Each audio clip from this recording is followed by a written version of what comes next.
Welcome back to Crime Fighting 101 with Caroline Dunn. On the last episode, Lorena and I had the opportunity to speak with Chief of Police Ronnie Baston. Chief Baston suggested Lorena and I go on a ride-along with a patrol officer to learn more about law enforcement's role in the criminal and justice system. This episode will allow you to experience our documented ride-along with the Lexington police officer.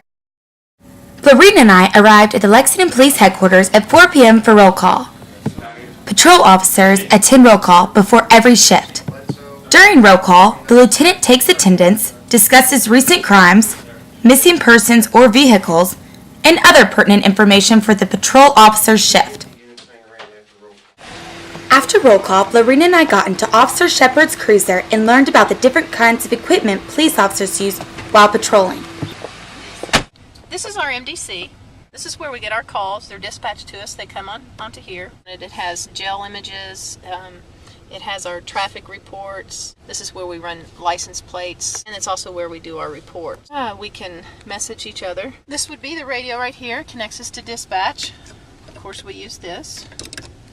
These are the emergency lights and the rear lights and the takedowns. These are the sirens. While patrolling, we discovered a vehicle with expired tags.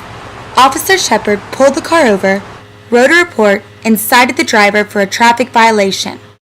Lorena and I learned that patrolling will work up an appetite, so we met Officer Hart at Chipotle for an early dinner. Shortly after our dinner at Chipotle, Officer Hart received a phone call about a possible suspect stealing mail matter. Officer Shepard, Lorena, and I met Officer Hart at the suspect's location. The suspect admitted that he stole a check out of someone's mailbox.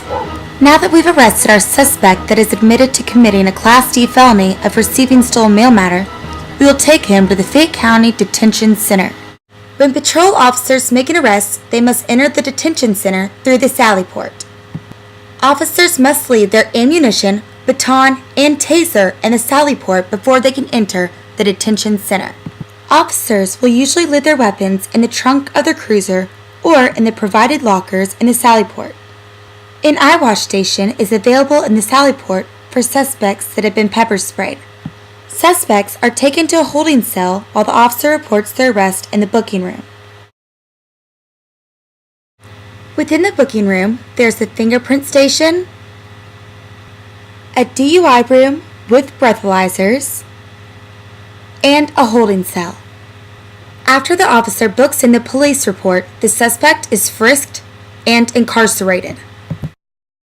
Before police officers leave the sally port, they rearm themselves.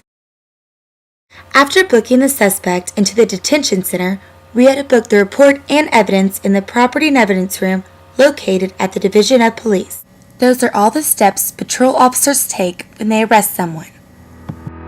That's all for this episode. Stay tuned in for next time so you can take a tour of the detention center with us. See you then. Here we go.